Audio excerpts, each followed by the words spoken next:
ఎండాల మైపాల్ గారు. వారు కవి, రచయిత, గాయకులు.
మీరు ఈ కళ ద్వారా పాటలు అందించి అందించినందుకు ప్రత్యేకమైన ధన్యవాదాలు. తర్వాత మరో మిత్రుడు మన జిల్లా వాస్తవ్యులు ఎస్వి మలిక్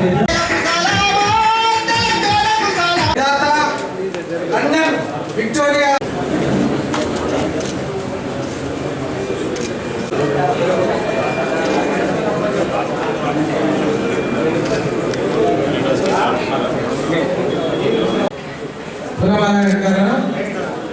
మరియు అలాగే డాక్టర్ అలాగే జాయింట్ కలెక్టర్ సీతా గారికి గౌరవనీయులు ఇలా మరియు ముందట ఆశించినటువంటి అందరికీ గౌరవ బంధువులందరికీ సర్దార్ పాపన్న గారి జయంతి శుభాకాంక్షలు తెలియజేస్తూ మరి ఆనాడు 300 ఏళ్ల క్రితమే పాపన్న బహుజన అందరినీ కూడా పిలవాల్సిన ప్రోగ్రాం అని నాకు కూడా నిజంగా ఈరోజు ఆ బాధ అనిపిస్తున్నది.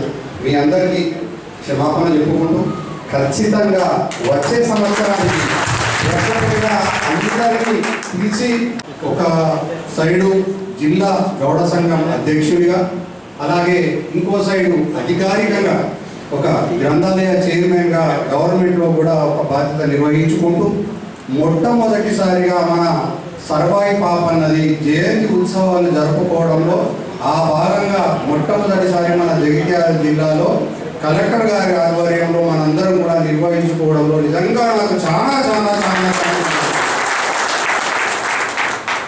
ఇది ఎందుకనంటే ఇది మన అందరి కళ, మన గౌడ్స్ మన గౌండ్ల కళ. ఇది మనకు ఒక పెద్ద ఆయన, ఒక స్ఫూర్తిదాయక, ఒక రాజ్యాధికారం ఏలిన వ్యక్తిని మనమందరం కూడా చాలా రోజులు కనుమరుగైపోయి మర్చిపోయినామో, లేకపోతే మనకు అసలు చరిత్రనే తెలియకుండా ఉన్నది. బట్ అట్లాంటి చరిత్రని మనకు ముందుకు చూపించిన రాములు గారికి, డీజీపీ రాములు గారికి ఈరోజు మనందరం కూడా సభాముఖం కూడా మీరందరూ కూడా క్లాస్ కొట్టి ఆయన కృతజ్ఞత తెలపాలని. ఆ రోజు ఇట్లా వారు లండన్ మ్యూజియం పోకపోయి ఉంటే, ఆ రోజు అక్కడ పాపడు అనే దాని మీద ఆయన విగ్రహం అదంతా కనబడకపోయి ఉంటే ఈరోజు మన గౌడ్స్కి ఒక చరిత్ర అంటూ లేకుండా పోతుంది.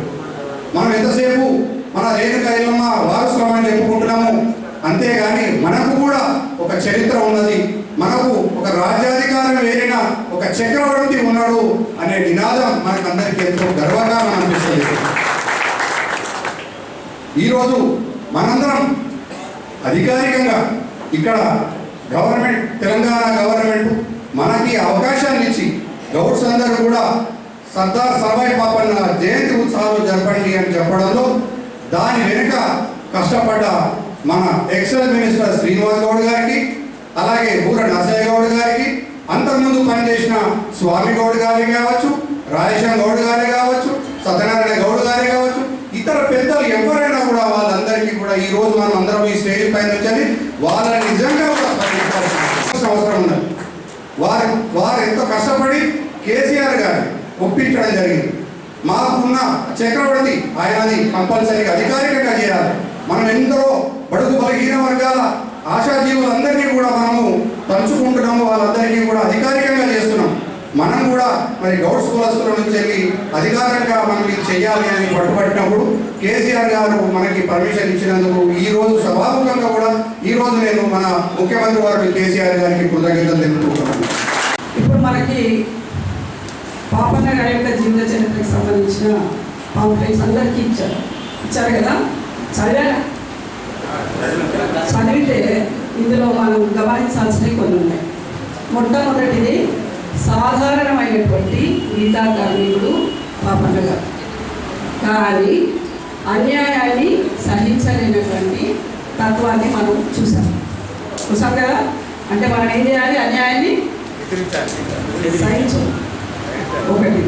రెండు, ఆయన ఇంకోటి గుర్తించాడు వెంటనే, ఎప్పుడైతే ఆయన మీద దాడి జరిగిందో, మనకి పరిపాలన మన చేతిలో ఉంటే తప్ప మనం ఏమీ చేయలేము, బహుజనుల చేతిలో పరిపాలన ఉండాలి అనేది ఆయన గుర్తించాడు. గుర్తించి ఊరుకున్నాడా? మనం కూడా గుర్తించాం. బహుజనుల చేతిలో ఏం లేకపోతే మరొకటి పైన లేకపోతే మనకి ఏం కాదని అనుకుంటాం. కానీ ఏం చేస్తాం? మనం అక్కడనే ఆగుతాం. కానీ ఆగలేదు. దానివల్లనే మనకు జ్ఞాపకం చేస్తుంది. ఏం చేశాడు? సమీకరించాడు. ఎవరిని సమీకరించాడు? ఇందాక చంద్రశేఖర్ గౌడ్ గారు చెప్పారు. అందరినీ, తన చుట్టూ ఉన్న బహుజనులందరినీ కూడా సమీకరించాడు. అదే ఆయన చేసిన పని. అది మనము ఫెయిల్ అవుతున్నాం. ఈరోజు ఇప్పుడు 16వ శతాబ్దంలోనే ఆయన గుర్తించి చేసిన దానికి మనం ఇప్పుడు కూడా ఫెయిల్ అవుతున్నాం. కాబట్టి మనం ఎక్కడెక్కడ విఫలం అవుతున్నామో గమనించాలి అని చెప్పడం జరుగుతుంది. లేదా మీకు ఇక్కడ ఉన్న వాళ్ళందరికీ కూడా పాపన్న గౌడ్ గారి జీవిత చరిత్ర నాకంటే ఎక్కువ తెలుసు. ఎందుకంటే మీరు చిన్నగా ఉన్నప్పటి నుంచి ఎవరైనా కానీ మన సంఘంలో లేదా మన కులంలో ఎవరైనా పెద్దవాళ్ళు ఉంటే వాళ్ళ గురించి పిల్లలకు చెప్పడం, మనం చర్చించుకోవడం రెగ్యులర్గా మనం చేస్తూ ఉంటాం. సో నేను కూడా నిన్న ఇంటర్నెట్ చూస్తూ ఉంటే వారి గొప్పతనం తెలిసింది. ఈరోజు మీ ముందు మీరు మాట్లాడుతున్నప్పుడు వింటే ఇంకా ఎక్కువ డీటెయిల్గా వారి జీవిత చరిత్ర తెలుసుకోగలిగారు. సో ఇప్పుడున్న జనరేషన్ వాళ్ళు లేదా వచ్చే జనరేషన్ వాళ్లకు ఇలాంటి మహనీయుల జీవిత చరిత్రను మనం అందరికీ చెప్పవలసిన బాధ్యత మనందరి పైన ఉంది. ముఖ్యంగా పత్రికా మిత్రులు కూడా ఇక్కడ ఉన్నారు. సో వాళ్ళంతా కూడా కవరేజ్ చేస్తూ ఉన్నారు. ప్లస్ అందరూ కూడా వివిధ సంఘ నాయకులు, ప్రతినిధులు అందరూ ఉన్నారు. కాబట్టి మీ సమావేశాలలో లేదా మీ గ్రామాలలో ఎప్పుడైతే మాట్లాడతామో వారి గొప్పతనం గురించి చెప్పాలి. ఇంతకుముందు అడిషనల్ కలెక్టర్ గారు చెప్పినట్టు వారికి ఘనమైన నివాళి ఎప్పుడు అర్పించినట్టు వాళ్ళం అవుతాము. వారు ఏ ఆశయం గురించి అయితే ఫైట్ చేశారో అది మనము ఫుల్ఫిల్ చేసిన నాడే వారికి గొప్పగా మనం ఘన నివాళి అర్పించిన వాళ్ళం అవుతాం. కాబట్టి ఆ వంతు ప్రయత్నాలు మనం అందరం కూడా చేయాలి.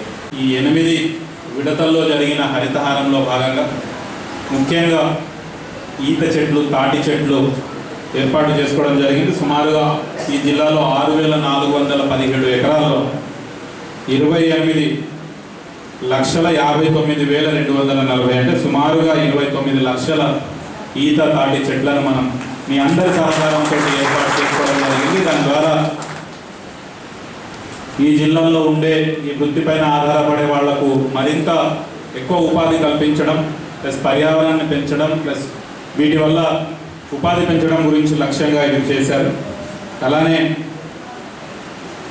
కోటి వరాల పథకం కింద సుమారుగా 240 ఎకరాలు గౌడ సంఘాలకు ఇవ్వడం జరిగింది. దాంట్లో ఇంతకుముందు మాట్లాడిన వక్తలు చెప్పారు కొన్ని చోట్ల అవి ఎంక్రోచ్మెంట్ అయి ఉన్నాయి సార్, లేదా కొన్ని చోట్ల వనం ఏర్పాటు చేసుకునేందుకు అనుకూలంగా లేవని అంటున్నారు. సో డెఫినెట్గా ఈ సభ ద్వారా మీ అందరికీ తెలియజేసేది ఏంటి అని అంటే ఇవన్నీ కూడా ఈ కోటి వరాల కింద ఇచ్చినవి లేదా మిగతావి అసైన్మెంట్ ఈ సంఘాలకు ఇచ్చినవి ల్యాండ్స్ ఏంటి, వాటి ప్రజెంట్ స్టేటస్ ఏంటి, ఎవరికైనా ఎంక్రోచ్మెంట్లో ఉన్నాయా, దాని డెవలప్మెంట్ ఎలా చేయాలి, ఈ ఈత వనాలు, తాటి వనాలు ఏర్పాటు చేసుకోవడంలో డెఫినెట్గా జిల్లా యంత్రాంగం, గౌరవ ప్రజాప్రతినిధుల సహకారంతో ముందు ఉంటుందని ఈ సభాముఖంగా తెలియదు.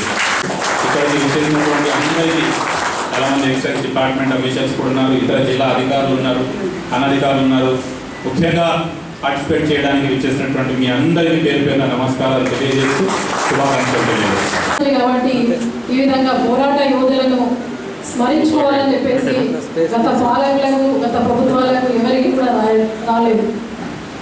కానీ మరి ఎంత కష్టపడితే ఈరోజు స్వాతంత్రం వచ్చింది, ఇంత కష్టపడితే ఈరోజు బహుజనులు రాజ్యాధికారం వెళ్తున్నారు అని చెప్పేసి ఎంతోమంది మహనీయుల వల్ల ఈరోజు మనం అందరం కూడా ఈ విధంగా స్వేచ్ఛగా బ్రతుకుతున్నాం. కాబట్టి ఆ కష్టాన్ని మనం మర్చిపోవద్దు, వాళ్ళని స్మరించుకోవాలని చెప్పేసి ముఖ్యమంత్రి గారు పివి నరసింహారావు గారు అని అంటే అసలు భారతదేశానికే ప్రధానమంత్రి. ఆయన చరిత్రను మర్చిపోయే విధంగా చేసినా కూడా శత జయంతి ఉత్సవాలు జరిపారు అధికారికంగా. అదేవిధంగా ఈరోజు భారత స్వతంత్ర వజ్రోత్సవాలు అని చెప్పేసి ముఖ్యమంత్రి గారు 75 సంవత్సరాలు పూర్తి చేసుకున్నాం. ఎప్పుడైనా కూడా స్కూళ్ళలో 15 ఆగస్టు ఉంటుంది, కలెక్టర్ గారు ఉంటే వారు జెండా ఎగరేస్తారు, జిల్లా పరిషత్ చైర్మన్ జెండా ఎగరేస్తారు, గ్రామ సర్పంచ్ నుంచి ఎమ్మెల్యే దాకా మంత్రి దాకా వేరే పదవులు ఉన్నవారు ఎగరేస్తారు. కానీ స్వాతంత్రం అనేది మన అందరి పండుగ. హిందువులు అయితే బతుకమ్మ జరుపుకుంటారు, ముస్లింలు అయితే రంజాన్ జరుపుకుంటారు. మనందరం కూడా భారతదేశం హిందూ ముస్లిం బాయ్ బాయ్ అని చెప్పేసి ఒక సంస్కృతికి అద్దం పట్టే విధంగా ఉంది. కాబట్టి ప్రతి ఇంటిపై జెండా ఎగరేసి స్వాతంత్ర దినాన్ని కూడా ఒక సంబరంగా జరుపుకోవాలి అని చెప్పేసి గొప్పగా ఆలోచించిన నాయకుడు ఈరోజు కేసీఆర్ గారు. నేను అనుకుంటా అందుకే ఈరోజు పోరాట యోధులను స్మరించుకోవాలని సర్దార్ పాపన్న గారు ఒక అణగారిన వర్గాలలో పుట్టిండు కాబట్టి ఆనాడు ధనిక వర్గాలు అగ్రవర్ణాలు కూడా కనీసం పెన్ను పెట్టి పేపర్ మీద రాయడానికి కూడా ఇష్టపడలేదు. కానీ ఈరోజు 350 సంవత్సరాల చరిత్ర కలిగిన ఒక గొప్ప సామాజిక రాజకీయ విప్లవ జ్వాల యోధుడు. అటువంటి చరిత్రను భావితరాలకు అందించాలని చెప్పేసి నిజంగా కూడా అది మాలాంటి వాళ్ళకు మేము కూడా చూస్తూ ఉంటే కొన్ని వారు చేసిన పోరాటాలు మాకు కూడా తెలియని పరిస్థితి. ఆ విధంగా ఈరోజు తెలియపరచడం, అధికారికంగా నిర్వహించుకోవడం నిజంగా కూడా ఇది చరిత్రలో చెప్పుకోదగిన విషయంగా చెప్పుకోవచ్చు. పోరాటంలో బాగా భూమి శిస్తు రద్దు చేయడం కావచ్చు, ఈ విధంగా అవన్నీ కూడా అప్పుడు జరిగినాయి. మళ్ళీ దాని తదనంతరం కొంత కనుమరుగైపోయిన తరుణంలో ఈరోజు తెలంగాణ రాష్ట్ర ప్రభుత్వంలో భూమి శిస్తు కావచ్చు, మీరు కళ్ళు తీసుకొని బతికే గౌడన్నలకు మరి చెట్టు పన్ను మాఫీ కావచ్చు, మరి ప్రమాదవశాత్తు చెట్టుపై నుంచి పడిపోతే వారికి ఎక్స్గ్రేషియా కావచ్చు, ఈ విధంగా బీమా సౌకర్యం కూడా కల్పించి గౌడ కులస్తులతో పాటు సబ్బడ వర్గాలు అన్ని కులాలు అన్ని మతాలను ప్రోత్సహిస్తున్న ఏకైక ప్రభుత్వం తెలంగాణ రాష్ట్ర ప్రభుత్వం కేసీఆర్ గారి ప్రభుత్వం అని గర్వంగా చెప్పుకోవచ్చు. ఈరోజు మేడం అన్నట్టు ఓన్లీ గౌడ కులస్తులే ఈ యొక్క కార్యక్రమానికి రావాల్సిందిగా వచ్చారు. కానీ అన్ని కులాల వాళ్ళు రావాలి. బహుజనులం అని అంటే దాదాపు అగ్రవర్ణాలు కాకుండా పేదవర్గాలు అందరూ కూడా అందరికీ సామాజిక న్యాయం అందజేసిన మహనీయుడు కాబట్టి మనందరం కూడా స్మరించుకోవాల్సిన అవసరం ఎంతైనా ఉందని చెప్పేసి తెలియజేస్తూ నిజంగా కూడా మనందరికీ కూడా వారి చరిత్ర ఒక గర్వకారణం, స్ఫూర్తిని ఈరోజు ముఖ్యమంత్రి గారు అందించినందుకు మరొకసారి వారికి మనందరి పక్షాన కూడా ముఖ్యమంత్రి గారికి కృతజ్ఞతాభివందనాలు తెలియజేసుకుంటూ పాల్గొన్న మీ అందరికీ కూడా శుభాకాంక్షలు, అభినందనలు. Thank you. జై హింద్, జై తెలంగాణ.